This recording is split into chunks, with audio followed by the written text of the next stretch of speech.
In the jungles of the Philippines, at the turn of the 20th century, American soldiers fighting Moro warriors during a rebellion that stretched from 1899 into the following decade made a discovery that would reshape the American sidearm for the next 100 years.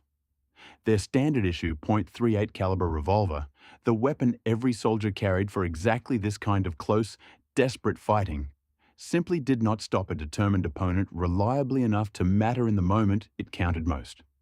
Moro fighters, some reportedly using narcotics and religious ritual to work themselves into a state that dulled pain and fear before combat,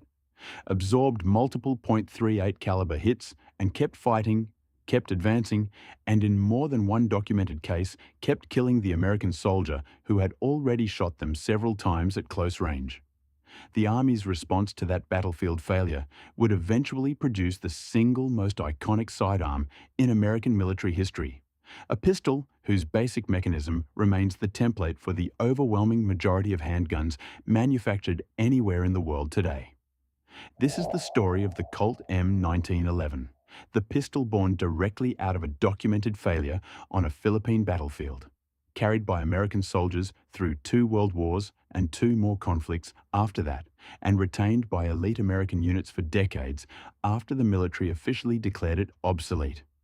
Every week we take apart the story stamped on the receiver of an American firearm, the designers, the soldiers who carried them, and the decisions that built a legend.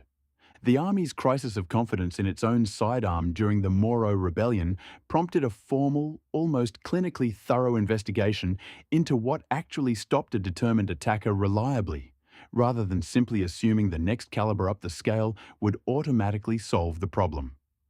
The resulting Thompson-Lagarde tests, conducted under the direction of an Army officer named John T. Thompson, the same ordnance officer this channel has already covered in detail for his later work, developing the submachine gun that would eventually carry his name into gangster films and war movies decades afterward, involved soldiers and physicians firing various pistol cartridges into animal carcasses and cadavers, and carefully documenting the actual physical results round by round. A scientific approach to a problem that had, up to that point, been decided mostly by tradition and assumption, rather than genuine evidence gathered under controlled conditions. The tests concluded decisively that a heavier bullet, at least .45 caliber, produced dramatically more reliable stopping power than the .38 round the Army had been issuing its soldiers for years.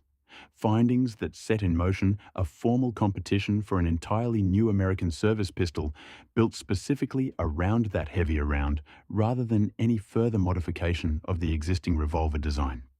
Before we get into how that competition actually played out, if you are finding this useful, hit subscribe. It costs nothing, and it helps the channel keep telling these stories.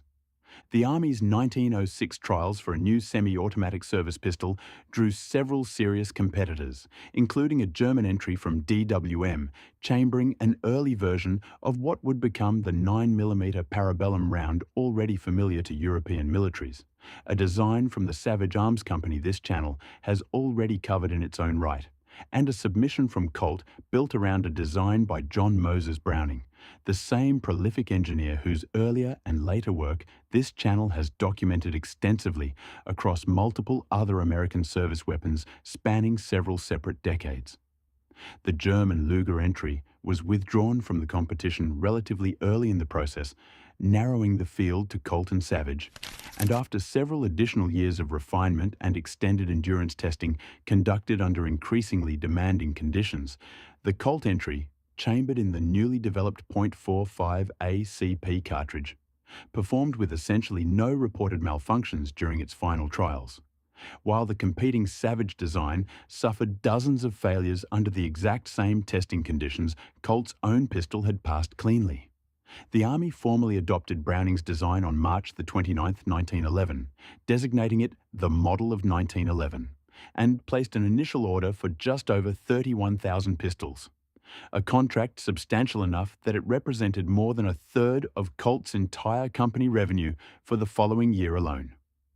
The pistol's own mechanical design reflected Browning's characteristic combination of mechanical elegance and battlefield practicality, using a short recoil, tilting barrel locking system that has since become known throughout the firearms industry simply as the Browning type action. A fundamental mechanical approach so effective that variations of it remain the basis for the overwhelming majority of modern semi-automatic pistols manufactured anywhere in the world today. Regardless of caliber, country of origin, or intended market, decades after the engineer who first drew it up had died. Deliberately loose manufacturing tolerances, a design choice rather than a manufacturing shortcut born of wartime haste. Let the pistol continue functioning reliably, even when caked with mud, sand, or the general grime of sustained field use across weeks or months without proper cleaning. A durability that would prove essential across decades of exactly the kind of harsh combat conditions the weapon was about to see across multiple continents and multiple, entirely separate wars fought by entirely different generations of American soldiers. The First World War gave the M1911 its first genuine combat test at scale, and additional manufacturers beyond Colt itself were brought into wartime production to meet the sudden surge in military demand, though the war's end in late 1918 led to the cancellation of most of those additional contracts and a return to comparatively limited Colt-exclusive production through the following decade. Field experience gathered during that war prompted a series of refinements formalized in the mid-1920s as the M1911A1, a modestly revised version featuring an updated grip safety, a shorter trigger, and a few other ergonomic adjustments rather than any fundamental redesign of Browning's original mechanism, changes substantial enough to earn a new designation, but modest enough that the two versions remained. For all practical combat purposes, the same essential weapon. Production reached its genuine wartime peak during the Second World War, when American industrial mobilization once again brought manufacturers with no prior background in firearms production into the effort.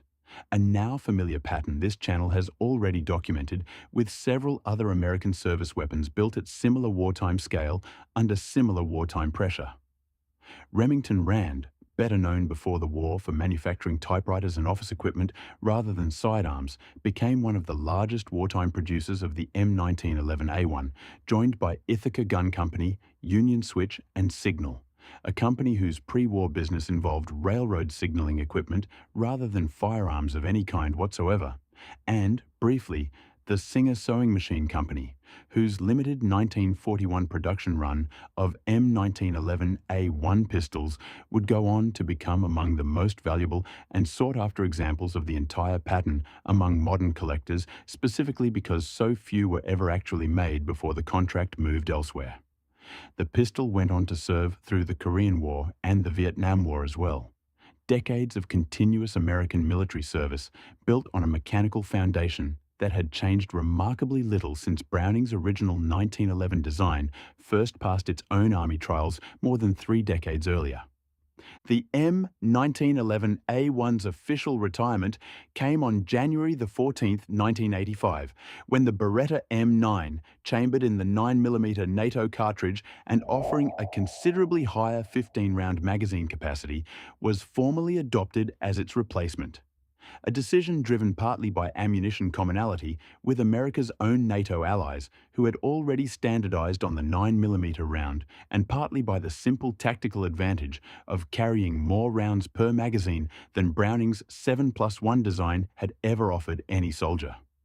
By that point in its service life, many M1911A1 pistols still in active military inventory were 20 or 30 years old, field-worn, repeatedly rebuilt, and frequently reassembled from mixed parts pulled from different manufacturers entirely across different decades of production, a practice the pistol's own deliberately loose manufacturing tolerances made possible without compromising reliability in any meaningful way, exactly the kind of rugged interchangeability Browning had built into the design from the very beginning, rather than any accident of wartime production convenience nobody had originally planned for.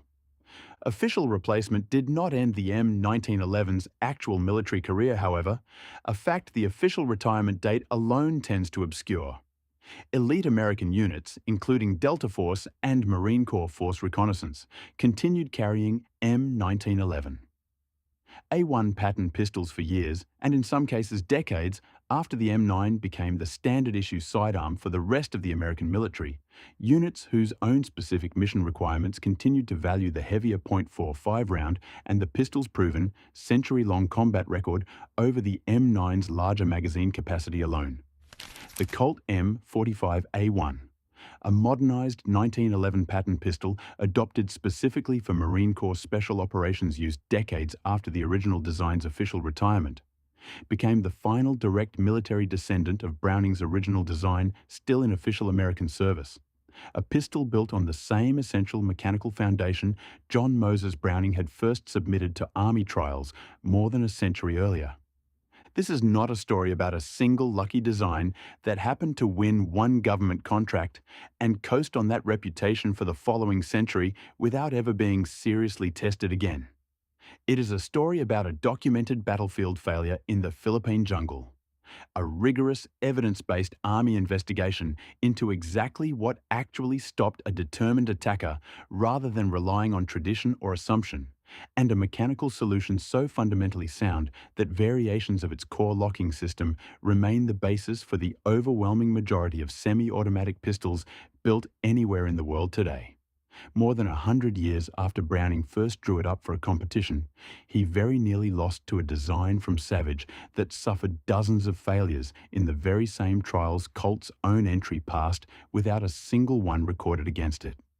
Today, more than a century after its formal adoption, the basic M1911 pattern remains in continuous commercial production by dozens of manufacturers worldwide, carried by competitive shooters, collectors, and the small number of specialized military units that never fully gave it up even after the official retirement date had long since passed into history. A design whose fundamental mechanism has proven durable enough to outlast the specific war that first justified it, the specific army that first adopted it, and the specific manufacturer that first built it, still functioning today exactly the way John Moses Browning intended it to the day it first passed an Army trial. No other competing design that particular year could manage to match. If you want more stories about the weapons born out of a documented failure, rather than a marketing campaign, subscribe, and we will keep finding them. See you in the next one.